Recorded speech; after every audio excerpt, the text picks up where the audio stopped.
El teléfono sonó justo cuando estaba sirviendo el estofado que había tardado 6 horas en preparar. Era Javier, mi hijo. Su voz sonaba extraña, casi culpable. «Mamá, tengo que cancelar la cena de esta noche. Patricia se siente mal. Tiene, no fiebre alta. Los niños también están un poco resfriados. Mejor lo dejamos para otro día». Colgó antes de que pudiera responder. Mi corazón se desplomó. Había pasado todo el día cocinando su plato favorito. Había sacado la vajilla especial.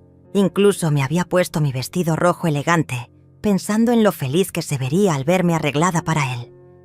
Pero algo no me cuadraba. La voz de Javier no sonaba como la de alguien preocupado por su esposa enferma. Sonaba nerviosa, como cuando era niño, y me mentía sobre las travesuras. Decidí preparar un poco de sopa y llevársela a Patricia. Después de todo, una suegra preocupada es lo normal, ¿verdad?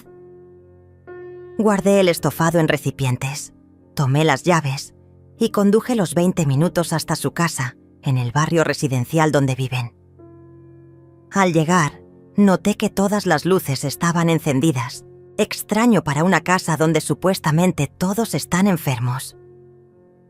Me acerqué a la ventana del comedor, esa que da al jardín lateral, y lo que vi me partió el alma en 1000 pedazos.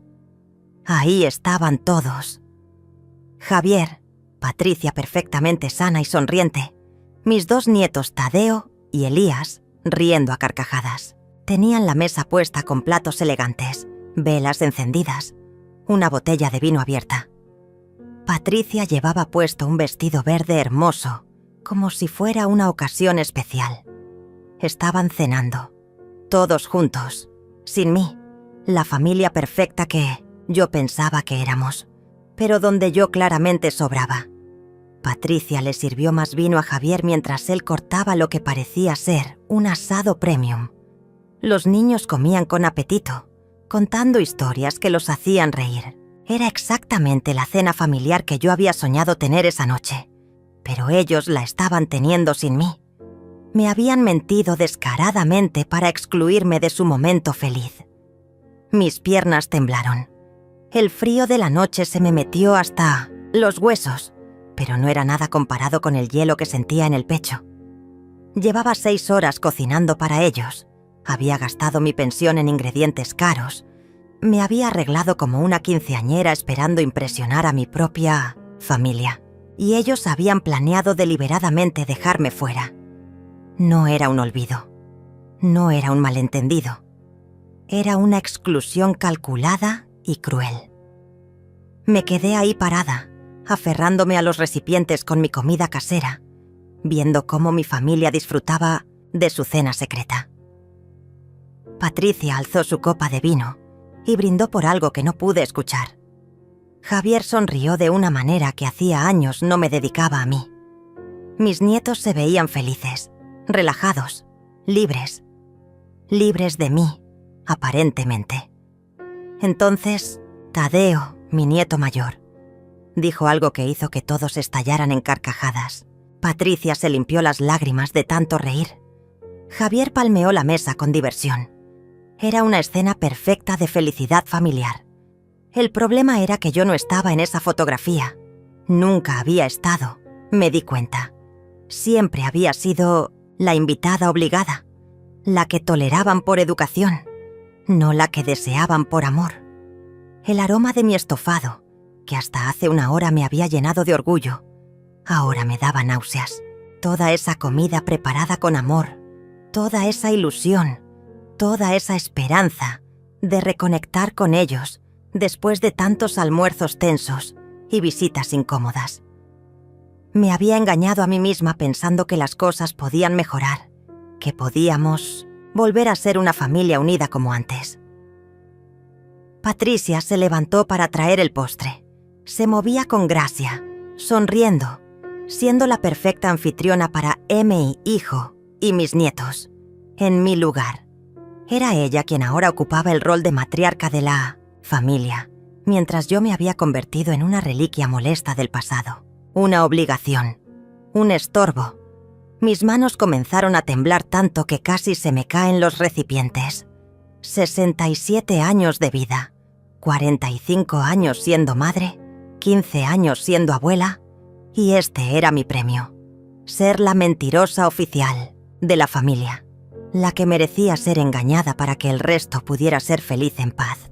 Respiré profundo y toqué el timbre. Escuché pasos apresurados y voces susurrando en pánico.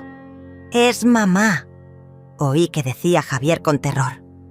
Hubo un silencio tenso, luego más susurros urgentes. Finalmente, Patricia abrió la puerta con una bata arrugada que claramente se había puesto a toda prisa sobre su vestido verde elegante.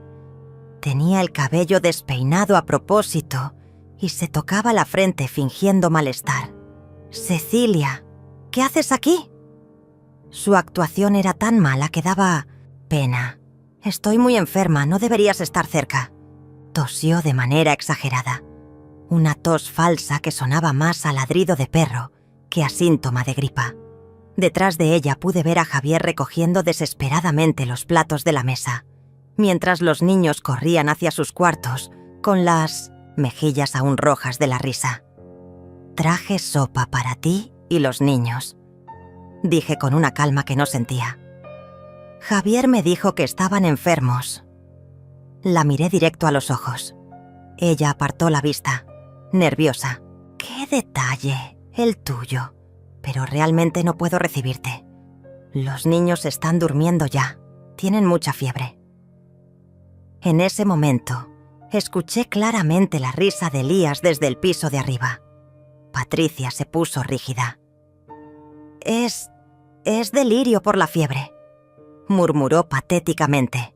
«Los niños deliran cuando tienen fiebre alta». Javier apareció detrás de ella, sudando y con la camisa arrugada. «Mamá, ¿qué haces aquí? Te dije que Patricia estaba enferma». Su tono era molesto, como si yo fuera la que estaba haciendo algo malo, como si fuera mi culpa haber descubierto su mentira. «Solo quería ayudar», respondí, sintiendo cómo se me quebraba la voz. «Preparé comida para ustedes. No necesitamos tu ayuda», espetó Patricia con una crueldad que me golpeó como una bofetada. «Podemos cuidarnos solos».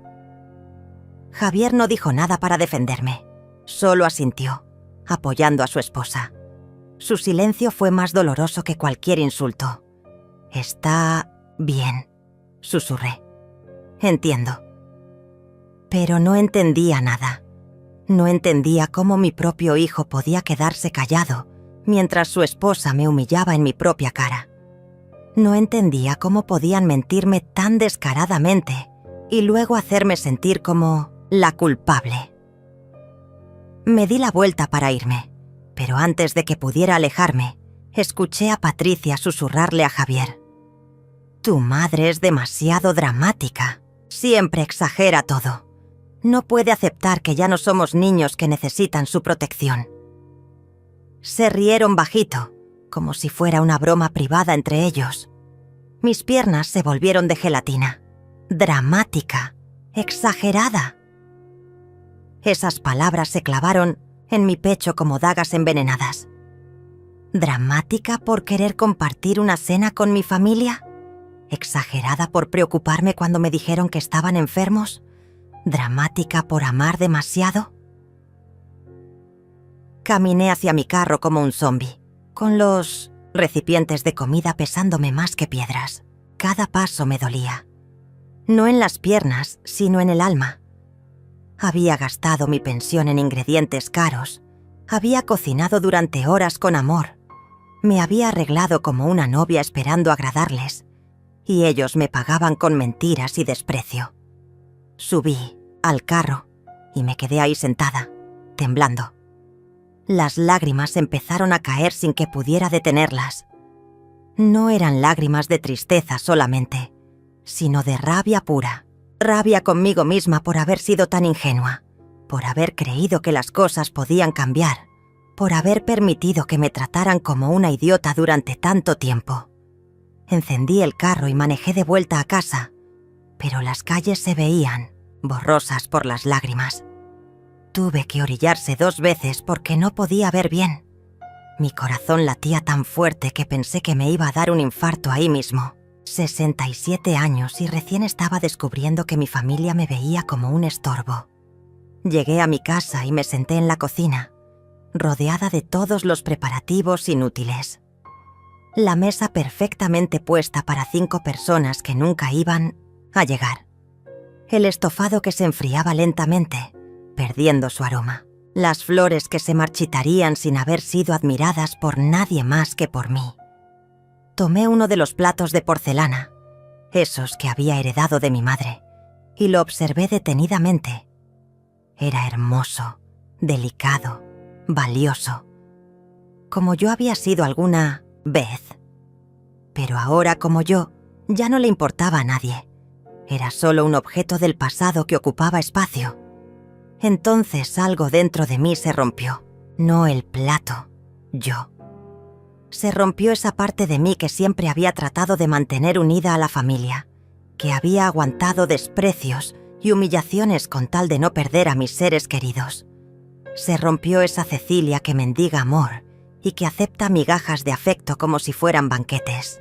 El plato se estrelló contra el suelo de la cocina, con un estruendo que resonó por toda la casa vacía.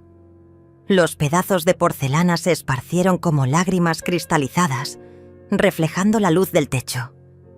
Era el plato favorito de mi madre, el que ella usaba en ocasiones especiales, el que yo había cuidado durante 30 años como un tesoro sagrado, y acababa de destruirlo con mis propias manos. Pero en lugar de arrepentimiento, sentí alivio. Un alivio extraño y liberador que me recorrió desde la punta de los pies hasta la coronilla. Era como si al romper ese plato, hubiera roto también las cadenas invisibles que me mantenían atada a la necesidad desesperada de agradar a una familia que no me valoraba. Me arrodillé en el suelo y comencé a recoger los pedazos con las manos, temblorosas. Uno de los fragmentos me cortó el dedo índice y la sangre comenzó a gotear sobre los restos de porcelana. Pero no me importó. Ese dolor físico era nada comparado con el dolor emocional que llevaba cargando durante años sin darme cuenta. Mientras limpiaba la sangre y los pedazos, recordé todas las veces que había tragado mis palabras para no incomodar a Patricia. Todas las veces que había aceptado ser tratada como la suegra entrometida, la abuela pesada, la madre que no entiende límites. Había permitido que me convirtieran en la villana de mi propia familia. Mi teléfono sonó. Era Javier. Por un momento, dudé si contestar, pero algo dentro de mí quería escuchar qué excusa nueva tenía preparada. «¿Mamá? ¿Estás bien? Te viste muy alterada cuando te fuiste». «¿Alterada?», repetí la palabra lentamente. «Claro, estoy alterada, Javier. Acabo de descubrir que mi hijo me miente en la cara como si fuera una extraña». Hubo un silencio incómodo del otro lado de la línea. Luego suspiró con esa condescendencia que había aprendido a usar conmigo. «Mamá, no dramatices». Patricia realmente se sentía mal, pero se mejoró de repente. Decidimos improvisar una cena rápida para los niños. No pensamos que fuera tan importante. ¿No era tan importante? Mi voz subió de tono sin que pudiera controlarlo. ¿No era importante avisarme que ya no estaba cancelada? ¿No era importante invitar a la persona que pasó todo el día cocinando para ustedes? Mamá, ya estás exagerando otra vez. Siempre haces esto. Conviertes todo en un drama innecesario. Su tono era exactamente el mismo que usaba Patricia. Se habían vuelto un equipo perfecto para minimizar mis sentimientos. ¿Sabes qué, Javier? Mi voz se volvió fría, más fría de lo que yo misma esperaba. Tienes razón. Soy dramática, soy exagerada y aparentemente soy demasiado tonta para entender cuando no soy bienvenida en mi propia familia. No digas eso, Mom. No me digas Mom. Lo interrumpí con una firmeza que me sorprendió. Las madres son bienvenidas en las cenas familiares, Las madres no necesitan tocar el timbre y rogar por un lugar en la mesa. Las madres no son vistas como obstáculos para la felicidad de sus hijos. Colgué el teléfono antes de que pudiera responder.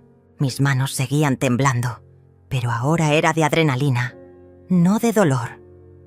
Por primera vez en años, había defendido mi dignidad. Por primera vez en años, no había pedido disculpas por sentirme herida. Me levanté del suelo y caminé hasta mi habitación. Saqué una maleta del closet, esa que no había usado desde el último viaje que hice con mi esposo antes de que muriera. La puse sobre la cama y comencé a llenarla con ropa, sin pensar realmente hacia dónde iba a ir. Solo sabía que no podía quedarme en esa casa, rodeada de recuerdos de una familia que aparentemente solo existía en mi imaginación. Guardé mi vestido rojo en la maleta, el mismo vestido con el que había esperado impresionar a Javier esa noche. Ahora me parecía ridículo haber pensado que mi apariencia podría cambiar algo. Había estado tratando de comprar amor con comida casera y sonrisas forzadas, cuando lo único que conseguía era confirmarles que podían tratarme mal sin consecuencias. El teléfono volvió a sonar. Esta vez era un número que no reconocí. Contesté dudando. «¿Cecilia? Soy Lidia, tu vecina. Vi que llegaste muy tarde y te veías alterada. ¿Estás bien, querida?» Lidia. Mi vecina de toda la vida. La que siempre me saludaba con cariño cuando regaba sus plantas. La que me había dicho más de una vez que notaba que mi familia no me visitaba lo suficiente.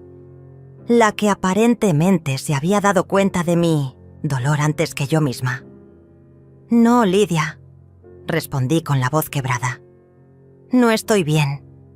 Creo que nunca he estado bien, pero recién me estoy dando cuenta».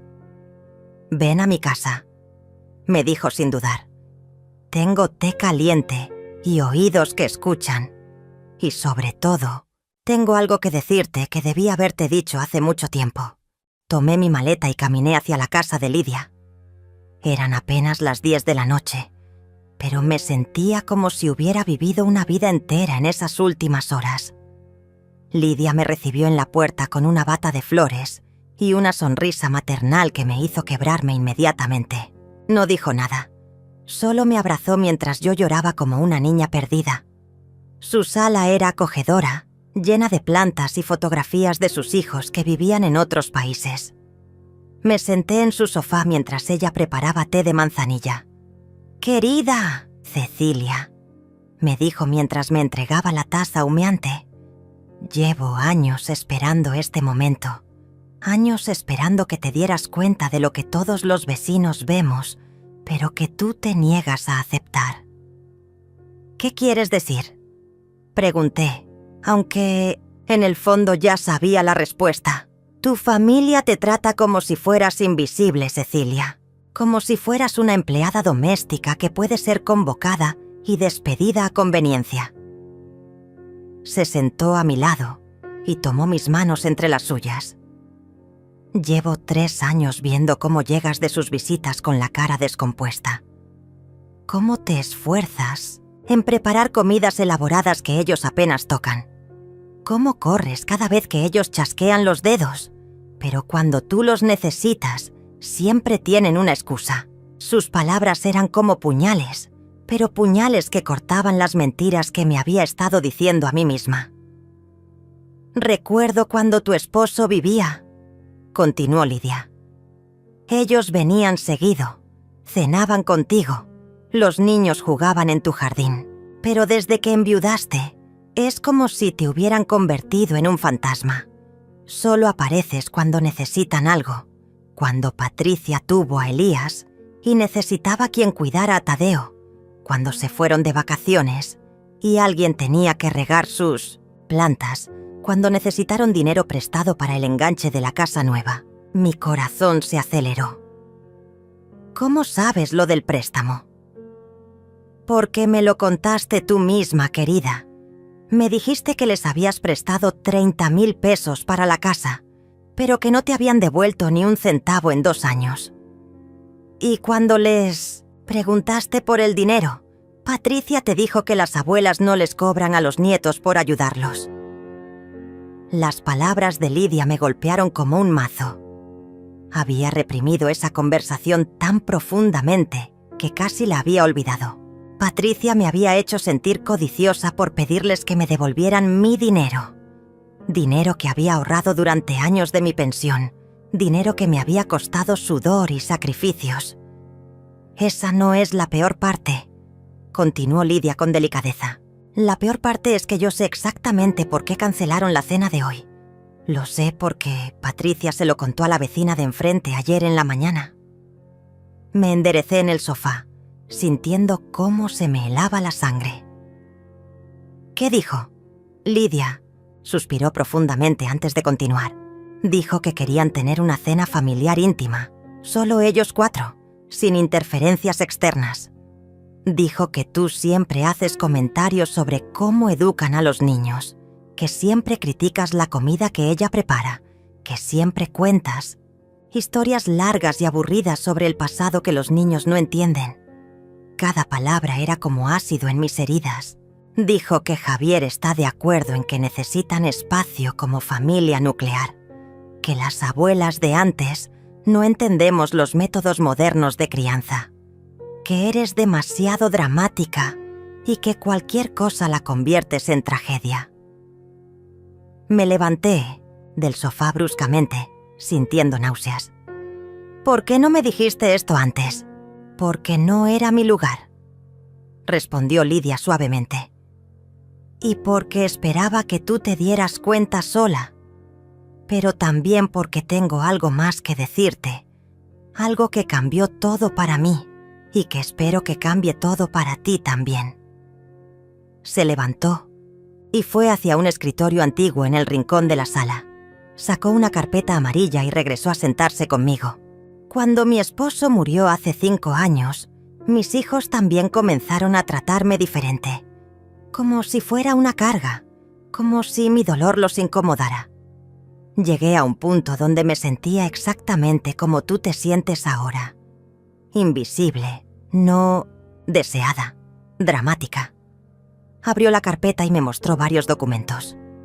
Hasta que un día decidí hacer algo radical. Contraté a un abogado y reorganicé completamente mi vida. Puse mis bienes a mi nombre únicamente, cambié mi testamento y, más importante aún, aprendí a valorarme a mí misma.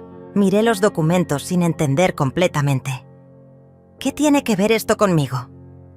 Tiene que ver porque tú tienes más poder del que crees, Cecilia. Mucho más poder.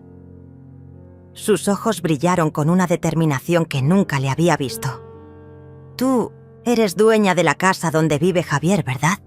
La que le prestaste cuando se casó con Patricia, con la promesa de que te la pagarían en 5 años. Asentí lentamente. Sí, pero ellos la consideran suya. Nunca firmamos nada oficial, pero yo entendía que era un regalo eventual. ¿Un regalo? Lidia se rió amargamente. ¿Un regalo para alguien que te trata como basura? ¿Un regalo para alguien que te miente y te excluye de su vida? Querida Cecilia, es hora de que aprendas algo fundamental. El respeto no se ruega, se exige. Y si no tienes el valor para exigirlo con palabras, lo exiges con acciones. Sus palabras resonaron en mi cabeza como campanas de iglesia. La casa. Había estado tan concentrada en el dolor emocional que había olvidado que yo tenía cartas propias que jugar, que no era la víctima indefensa que ellos creían que era. ¿Qué estás sugiriendo?, pregunté, aunque ya estaba empezando a entender hacia dónde iba la conversación. Estoy sugiriendo que mañana vayas con un abogado, que pongas las cosas claras, que dejes de ser la abuela suplicante y te conviertas en la mujer que toma control de su propia vida. Lidia cerró la carpeta y me miró directamente a los ojos. Estoy sugiriendo que les des la sorpresa que nunca van a olvidar. Pero no la sorpresa de una abuela herida, sino la sorpresa de una mujer que conoce su valor y no permite que nadie la pisotee. Esa noche dormí en el cuarto de huéspedes de Lidia por primera vez en años, sin pesadillas.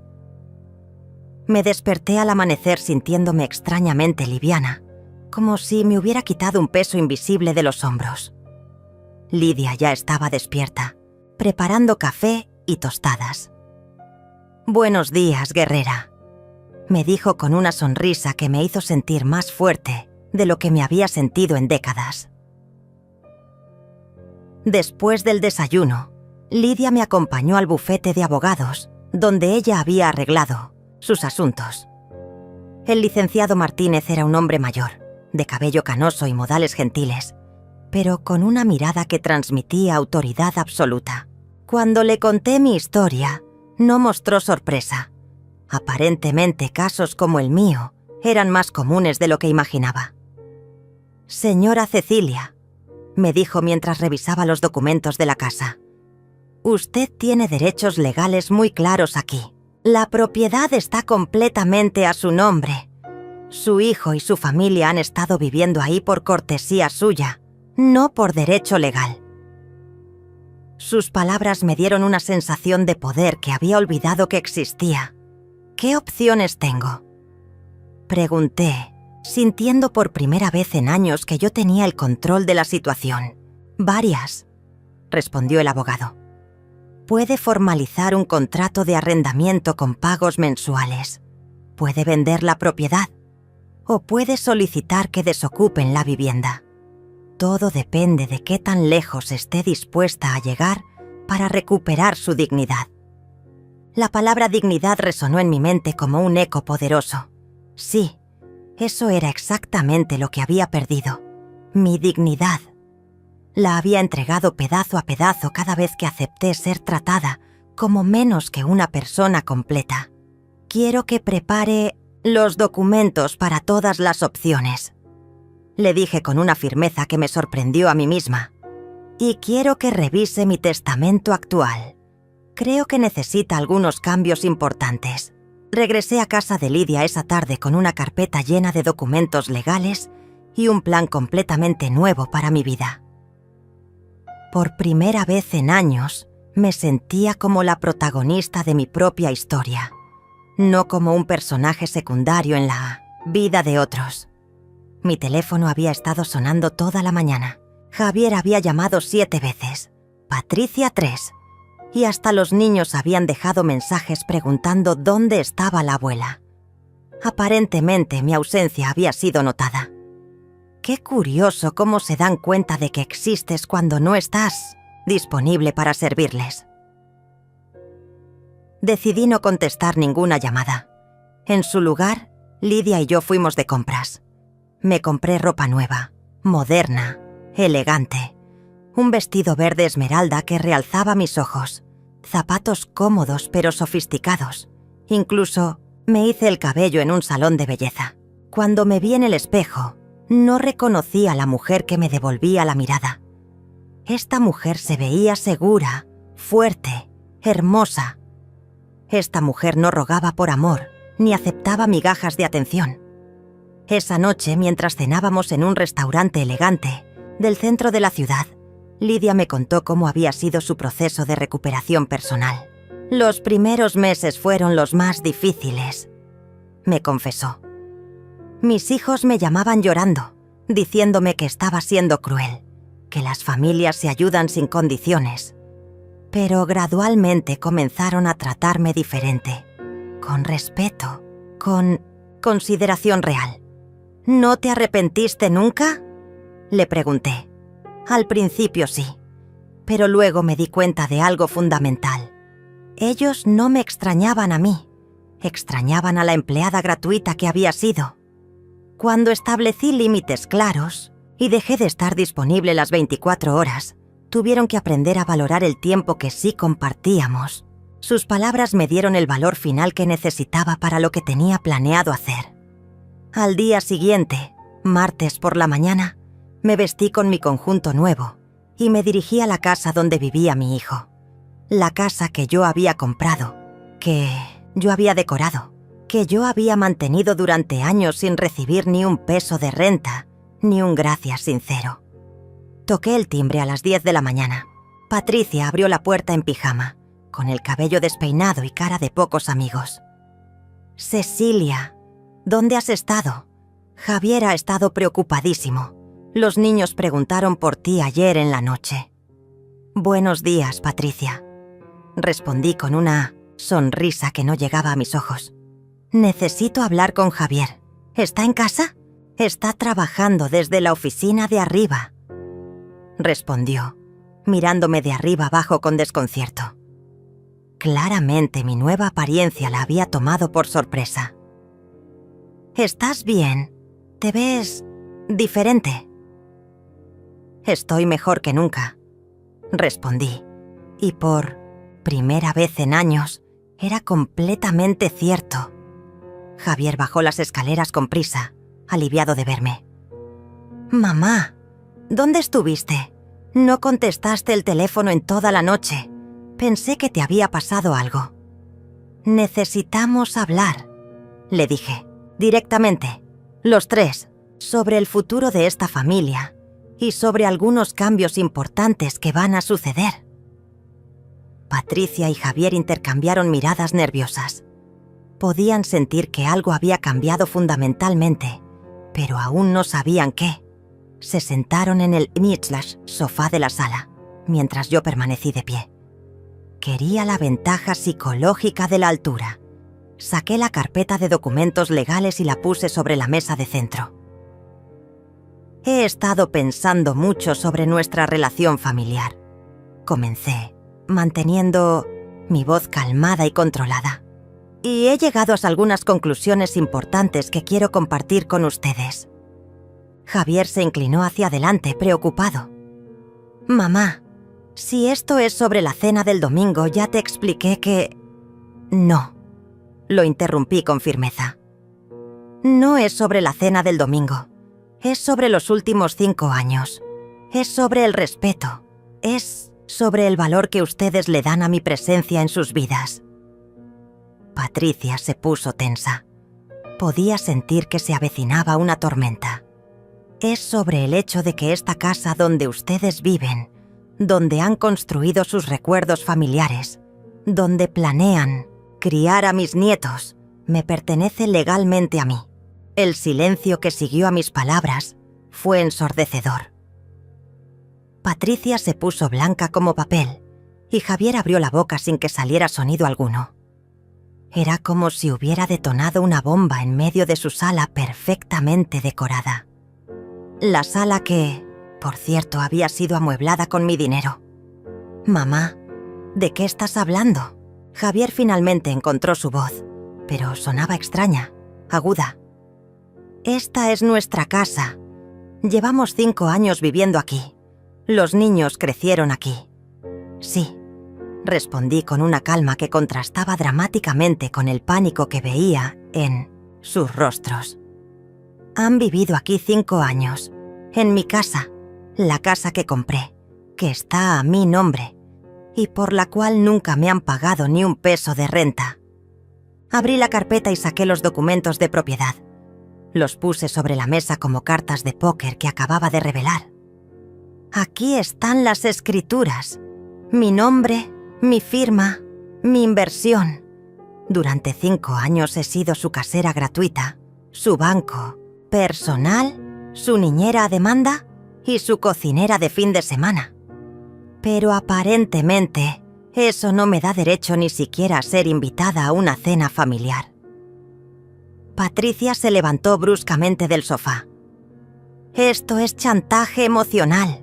No puedes amenazarnos con quitarnos la casa solo porque te sentiste excluida de una cena.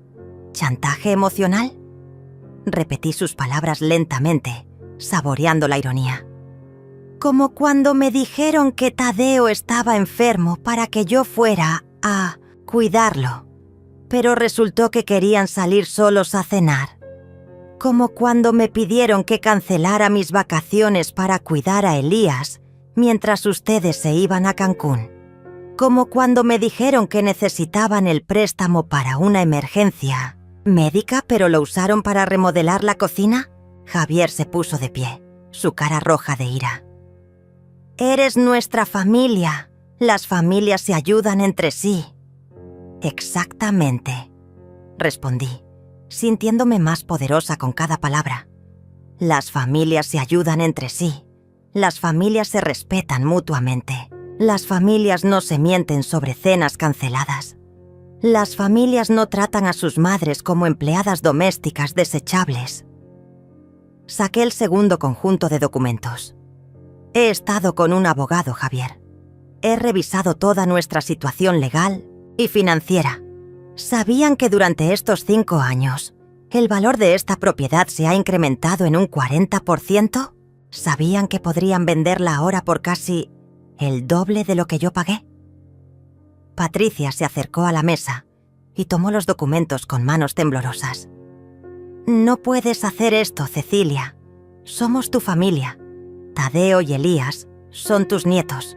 ¿Vas a dejarlos sin hogar por un berrinche? ¿Un berrinche? Mi voz se volvió de hielo. ¿Así le llamas a una mujer de 67 años que finalmente decide defender su dignidad? Un berrinche es exigir el respeto básico que cualquier ser humano merece. Javier se acercó a mí, intentando tomar un tono conciliador. Mamá, entiendo que te sientes herida. Tal vez no hemos sido lo suficientemente considerados contigo. Podemos trabajar en eso. Podemos tener más cenas familiares, incluirte más en nuestros planes. ¿Incluirme más? Me reí, pero no era una risa de diversión, sino de amargura. Javier, yo no quiero ser incluida por lástima. No quiero ser la invitada de caridad en mi propia familia. Quiero ser valorada, respetada, querida genuinamente. Y si eso no es posible, prefiero estar sola. Saqué el tercer documento, el más importante de todos. He reescrito mi testamento, Javier. Todo lo que ustedes pensaban que iban a heredar automáticamente, ahora está condicionado. Esta casa, mis ahorros, mis inversiones, todo depende ahora de cómo me traten durante los años que me quedan de vida. Patricia se desplomó en el sofá, sosteniendo su cabeza entre las manos. No puedo creer que estés haciendo esto. No puedo creer que seas tan cruel. ¿Cruel? La palabra me golpeó, pero no como antes. Ahora la escuchaba y la analizaba objetivamente. Cruel es esperar que mi familia me trate con dignidad. Cruel es no permitir que me usen como una empleada gratuita. Cruel es exigir honestidad en lugar de mentiras calculadas. Me dirigí hacia la ventana que daba al jardín trasero, el jardín que yo había ayudado a diseñar y plantar. Durante 5 años he visto crecer a mis nietos desde esta ventana. He visto sus primeros pasos en este pasto. He escuchado sus risas desde esta sala. Esta casa está llena de recuerdos que atesoro, pero también está llena de humillaciones que ya no puedo tolerar. Me volteé para enfrentarlos nuevamente. Tengo 3 opciones para ustedes. Primera, pueden comenzar a pagarme una renta justa por esta propiedad, $400 mensuales, que es menos de la mitad del valor de mercado. Segunda, pueden comprarme la casa al precio actual de mercado y ser verdaderamente dueños de su hogar. Tercera, pueden mudarse y yo venderé la propiedad a otra familia que realmente la valore. ¿Y si no podemos pagar ninguna de esas opciones?, preguntó Javier con voz temblorosa. Entonces aprenderán lo que significa perder algo que daban por sentado, respondí sin vacilar. Aprenderán que las acciones tienen consecuencias. Aprenderán que el amor y el respeto no son derechos adquiridos, sino privilegios que se ganan cada día. Patricia levantó la cabeza, sus ojos llenos de lágrimas y furia. Los niños van a sufrir por tu venganza. Tadeo y Elías no entienden nada de esto. Ellos solo van a ver que su abuela los está lastimando. Sus palabras tocaron una fibra sensible en mí, pero no me dejé manipular. Mis nietos aprenderán una lección valiosa, que las personas mayores merecen respeto, que las abuelas no son objetos desechables, que las familias funcionan con amor mutuo, no con aprovechamiento unilateral. Tomé mi bolsa y me dirigí hacia la puerta. Tienen una semana para decidir cuál opción van a elegir. Mi abogado estará esperando su respuesta. Antes de salir me volteé una última vez. Y la próxima vez que cancelen una cena familiar, asegúrense de que sea por una razón real, porque ahora saben que yo tengo opciones también. Salí de esa casa con la espalda erguida y el corazón latiendo como un tambor de guerra. Por primera vez en años, había hablado mi verdad sin disculparme por ella. Había puesto límites sin sentir culpa. Había exigido respeto sin rogar por él. Me subí a mi carro y manejé directo a casa de Lidia. Necesitaba contarle todo lo que había pasado. «¡Lo hiciste!», gritó Lidia cuando le relaté la confrontación completa. «¿Viste sus caras cuando se dieron cuenta de que no eras la abuelita sumisa que podían manipular a su antojo?» Nos reímos juntas como dos colegialas que acababan de hacer una travesura. Pero esta travesura había sido recuperar mi dignidad perdida. Los siguientes 3 días fueron un torbellino de llamadas telefónicas. Javier me llamaba cada hora, alternando entre súplicas desesperadas y reproches amargos. «Mamá, esto va a destruir a la familia», me decía con voz quebrada. «Los niños están preguntando por qué la abuela está enojada con papá y mamá. Los niños están aprendiendo que las acciones tienen consecuencias», le respondía cada vez. «Algo que aparentemente tú nunca aprendiste». Patricia también intentó llamarme, pero sus conversaciones eran más calculadas, más manipuladoras. «Cecilia, entiendo que te sentiste excluida, pero esto es demasiado extremo. Podemos ir a terapia familiar. Podemos arreglar las cosas sin llegar a estos extremos legales». «¿Terapia familiar?», le pregunté durante una de esas llamadas. «¿Para qué?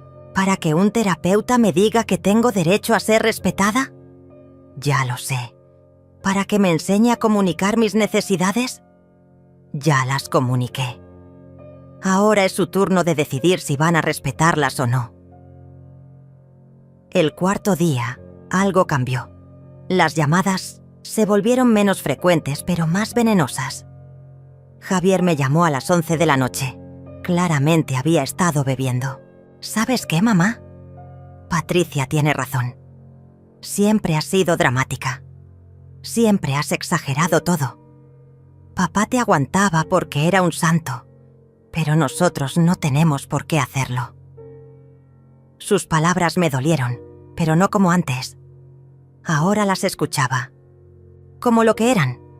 Las palabras desesperadas de alguien que acababa de perder su poder de manipulación.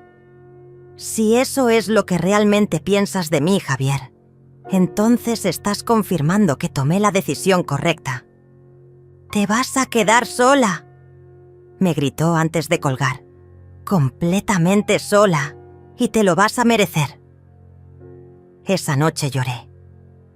No por las palabras de Javier, sino por el dolor de confirmar que mi hijo era capaz de crueldad calculada cuando no se salía con la suya. Lloré por la muerte definitiva de la ilusión de que éramos una familia funcional. Pero también sentí alivio. Un alivio profundo y sanador de finalmente ver la realidad sin los filtros de la desesperación materna. Mi hijo era un adulto egoísta que me había estado usando durante años. Su esposa era una manipuladora que había orquestado mi exclusión sistemática de la familia. Y yo había sido una cómplice dispuesta de mi propia humillación.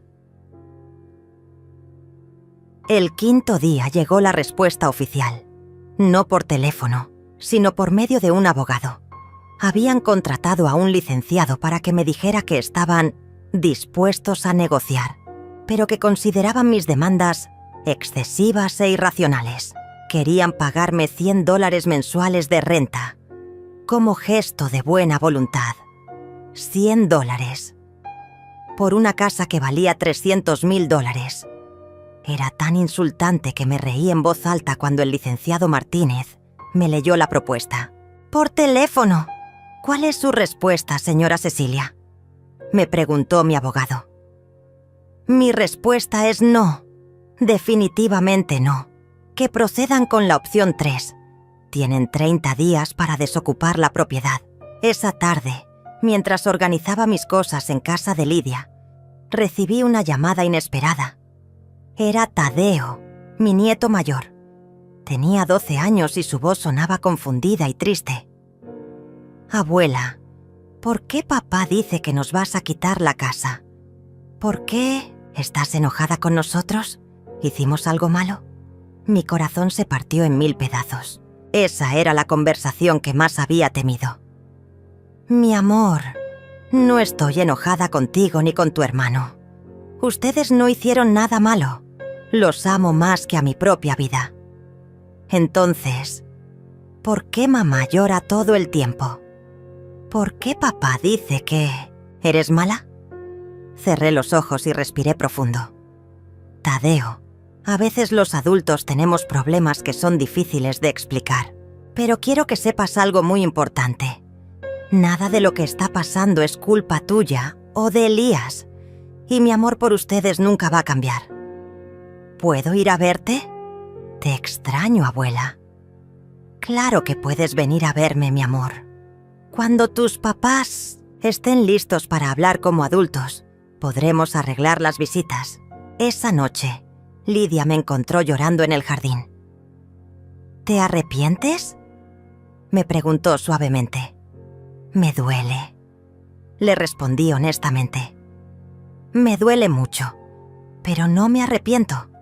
Por primera vez en años, me respeto a mí misma. Y si eso significa estar sola por un tiempo, prefiero la soledad con dignidad que la compañía con humillación». El 6º día llegó otra sorpresa. Patricia apareció en casa de Lidia sin avisar, con los ojos hinchados de llorar y una actitud completamente diferente. «Cecilia, necesito hablar contigo, sola».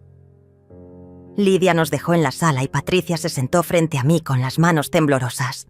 «Tienes razón», dijo sin preámbulos. «Hemos sido horribles contigo. Yo he sido horrible contigo». Sus palabras me tomaron completamente por sorpresa. «Sé que probablemente es demasiado tarde para disculpas», continuó, «pero necesito que sepas que me di cuenta de algo estos últimos días. Cuando vi cómo reaccionaste, cuando vi tu fuerza, me di cuenta de que yo también he estado siendo maltratada.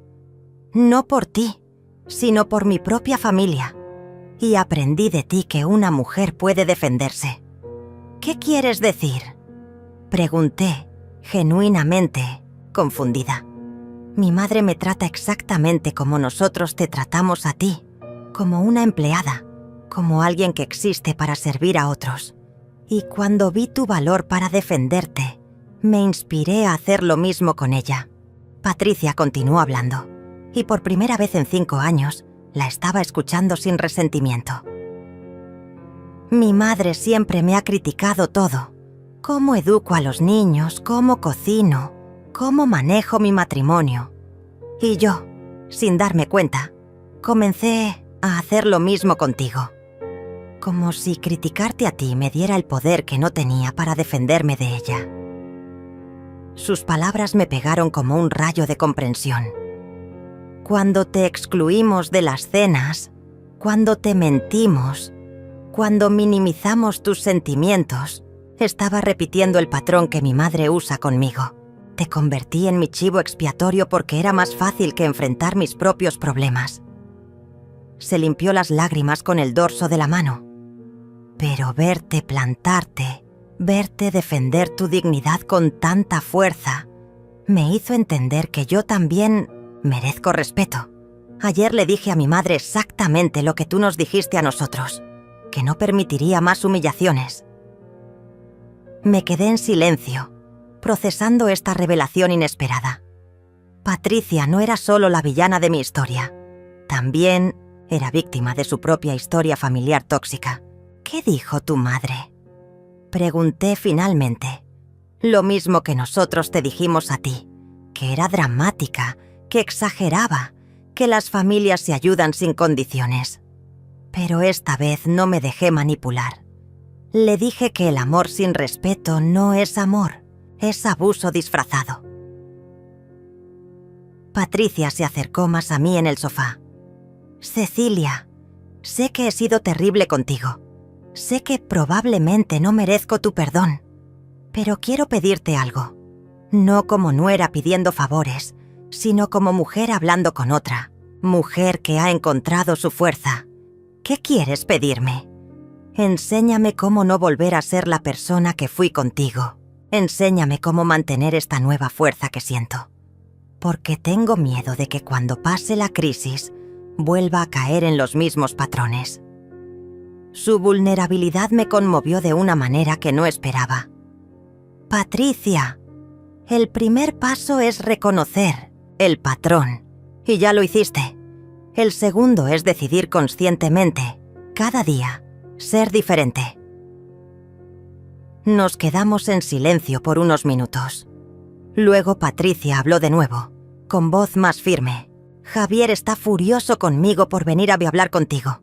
Dice que estoy traicionando a la familia. Pero yo le dije que la única traición fue cómo tratamos a la mujer que nos dio todo durante años. ¿Cómo reaccionó él? Como un niño berrinchudo. Gritó, me culpó, dijo que todo esto era culpa mía por no saber manejar a las suegras. Patricia se rió amargamente. Ahí fue cuando me di cuenta de que mi esposo nunca me ha visto como su igual. Para él, yo soy la empleada que maneja los problemas familiares para que él no tenga que lidiar con ellos. Sus palabras me dolieron, no por mí sino por ella. Patricia, ¿qué vas a hacer con esa información?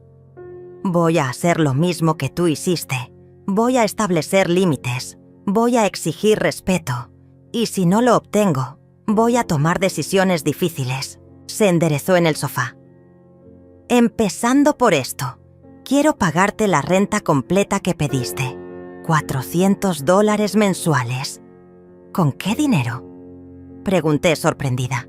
Con mi dinero. El dinero de mi trabajo que Javier siempre considera nuestro, cuando él lo gasta, pero mío cuando se trata de responsabilidades. Resulta que yo gano suficiente para pagar esa renta, solo que nunca había tomado control de mis propias finanzas. Me quedé impactada. ¿Javier está de acuerdo con esto? Javier no tiene opción. Le dije que o acepta que pague la renta con dignidad, o nos mudamos todos a un apartamento que yo pueda costear sola, porque prefiero vivir en un lugar pequeño, con respeto, que en una casa grande con humillación constante. En ese momento entendí que mi confrontación había iniciado una reacción en cadena que iba más allá de mi situación personal. Al defenderme, había dado ejemplo a otra mujer para que defendiera su propia dignidad. Hay algo más, continuó Patricia. Los niños han estado preguntando por ti constantemente. Elías hizo un dibujo de toda la familia y te puso en el centro, con una corona, porque dice que eres la reina de la familia. Mis ojos se llenaron de lágrimas al escuchar eso. Tadeo le dijo a su maestro que su abuela es la mujer más valiente que conoce, porque se defendió como una guerrera. La maestra me pidió que te conociera porque está impresionada con la historia. ¿Les has explicado lo que pasó? Pregunté. Les expliqué la verdad de manera apropiada para su edad. Les dije que a veces los adultos cometen errores y lastiman a las personas que aman.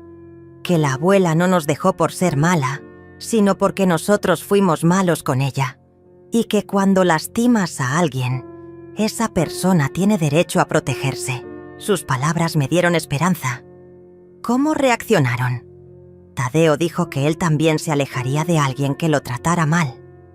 Elías preguntó si podía pedirte perdón por nosotros. Patricia sonrió por primera vez desde que había llegado. También preguntó si podía ir a vivir contigo porque quiere aprender a ser valiente como su abuela. Me reí a pesar de las lágrimas. ¿Y qué le dijiste? Le dije que la valentía se aprende viendo ejemplos y que su abuela acababa de darle el mejor ejemplo de su vida. Patricia se levantó del sofá y sacó un sobre de su bolsa. Aquí está el primer mes de renta, $400 exactos, y quiero establecer un contrato formal para que todo esté claro y legal. Tomé el sobre sin abrirlo. Era más que el dinero. Era el símbolo de respeto que había estado buscando durante años. Patricia, ¿estás segura de esto?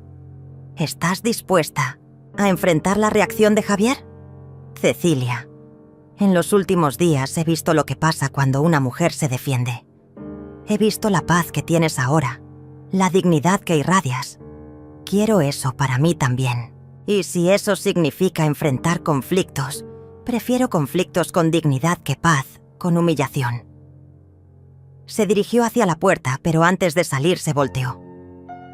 Una cosa más. Este fin de semana queremos invitarte a cenar. Una cena real, donde seas la invitada de honor, no la empleada de turno. ¿Vendrías? Por primera vez en semanas, sonreí genuinamente. Sí, Patricia, iré. El sábado por la noche me arreglé como una reina. Me puse mi vestido verde esmeralda nuevo, los zapatos elegantes que había comprado con Lidia y el collar de perlas que había guardado para ocasiones especiales durante años. Al verme en el espejo, vi a una mujer completamente transformada. No era la abuela suplicante que había sido antes, ni la guerrera furiosa que había emergido durante la crisis. Era simplemente Cecilia, una mujer de 67 años que conocía su valor y no permitía que nadie se lo negara. Llegué a la casa a las 7 en punto. Javier me abrió la puerta y su expresión fue de completo asombro. «Mamá, te ves increíble». Su voz tenía una mezcla de admiración y respeto que no había escuchado en años. Ya no me veía como la viejita que podía manejar a su antojo, sino como la mujer fuerte que había aprendido a ser. La mesa estaba puesta con elegancia, pero esta vez no era yo quien había hecho todo el trabajo. Patricia había cocinado, Javier había puesto la mesa, y los niños habían hecho decoraciones con sus propias manos. Tadeo corrió hacia mí con un dibujo que había hecho especialmente para la ocasión. Era una familia donde todos estaban sonriendo, pero yo estaba en el centro con una corona dorada. «Abuela, eres la reina de nuestra familia», me dijo con una sonrisa que me derritió el corazón. «Papá me explicó que fuimos muy malos contigo y que tú nos enseñaste que ser malo tiene consecuencias». Elías, mi nieto menor, se acercó tímidamente y me abrazó las piernas. «Abuela, ya no estás triste. Mamá dice que te lastimamos mucho y que por eso te fuiste». Me agaché para quedar a su altura y lo miré a los ojos. «Mi amor, ya no estoy triste. Estoy orgullosa. Orgullosa de haberme defendido, orgullosa de haber enseñado a toda la familia una lección importante y orgullosa de tener nietos tan inteligentes que pueden entender estas cosas difíciles». Durante la cena, la dinámica familiar era completamente diferente. Javier me preguntaba mi opinión sobre sus proyectos de trabajo, algo que no había hecho en años. Patricia me contó sobre el libro que estaba leyendo y me pidió recomendaciones. Los niños me hablaron de la escuela sin que nadie los callara por aburrir a la abuela con cosas de niños. A la mitad de la cena, Javier dejó su tenedor y me miró directamente. «Mamá, necesito pedirte perdón oficialmente, no solo por la cena del domingo pasado, sino por años de tratarte como si fueras menos importante que el resto de nosotros». Sus palabras me sorprendieron por su sinceridad. Cuando vimos tu reacción, cuando vimos lo dispuesta que estabas a alejarte de nosotros para proteger tu dignidad, me di cuenta de algo horrible, que había convertido a mi propia madre en una empleada emocional. Patricia asintió, apoyando las palabras de su esposo. Y yo me di cuenta de que había estado compitiendo contigo en lugar de valorarte. Como si solo pudiera haber una matriarca en la familia, cuando la realidad es que hay espacio para ambas. Después de la cena, mientras los niños jugaban en la sala, los 3 adultos nos sentamos en el jardín que yo había ayudado a plantar años atrás. El contrato de arrendamiento estaba sobre la mesa, ya firmado por ambas partes. $400 mensuales que representaban mucho más que dinero. Representaban respeto, reconocimiento, dignidad. «Mamá», dijo Javier mientras bebíamos té bajo las estrellas, «quiero que sepas que lo que hiciste cambió mi perspectiva sobre muchas cosas.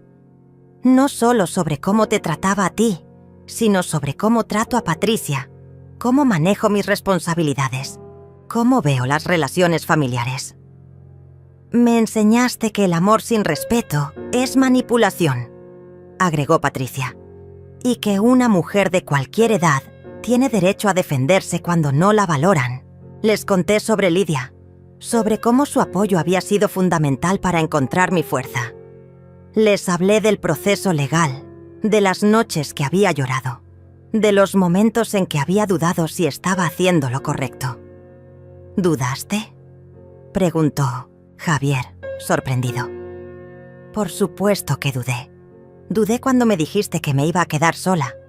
Dudé cuando Patricia lloró. Dudé especialmente cuando Tadeo me preguntó por qué estaba enojada con ellos». Tomé un sorbo de mi té, pero luego recordaba cómo me sentía siendo invisible en mi propia familia y sabía que había tomado la decisión correcta. Patricia se inclinó hacia adelante. «Cecilia, ¿cómo podemos asegurarnos de que nunca volvamos a caer en esos patrones?» «Comunicación honesta», respondí sin dudar. «Si algo las molesta, díganmelo directamente. Si necesitan espacio, pídanmelo con respeto. Si quieren tiempo en familia sin mí, está bien, pero no me mientan al respecto». «Y nosotros haremos lo mismo», prometió Javier. «Si sentimos que estás siendo demasiado crítica o entrometida, te lo diremos con amor, no con exclusión». Esa noche, cuando regresé a casa de Lidia, mi amiga me estaba esperando con una copa de vino y una sonrisa enorme.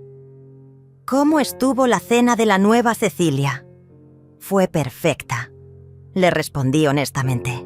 No porque todo se haya solucionado mágicamente, sino porque finalmente me trataron como la persona valiosa que soy. Lidia alzó su copa. «Brindemos por las mujeres que se niegan a ser invisibles. Y por las amigas que nos enseñan que nunca es demasiado tarde para recuperar nuestra dignidad», respondí, alzando la mía. 3 meses después, ya estaba viviendo de nuevo en mi propia casa, pero bajo términos completamente diferentes. Tenía mi propio espacio respetado, mis propias rutinas valoradas, mis propias opiniones escuchadas. La relación con mi familia se había reconstruido sobre una base de respeto mutuo, en lugar de obligación familiar. Pero lo más importante era cómo me sentía conmigo misma. Cada mañana me despertaba sabiendo que era una mujer que se valoraba lo suficiente para no aceptar menos de lo que merecía. Había aprendido que establecer límites no es crueldad, sino amor propio. Que exigir respeto no es egoísmo, sino dignidad.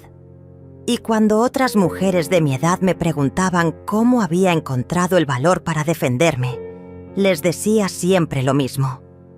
Nunca es demasiado tarde para enseñarle al mundo cómo tratarte. La sorpresa que nunca olvidarán no fue mi enojo, sino descubrir que tenía el poder de cambiar todo. Y ese poder siempre estuvo ahí. Solo estaba esperando que yo decidiera usarlo.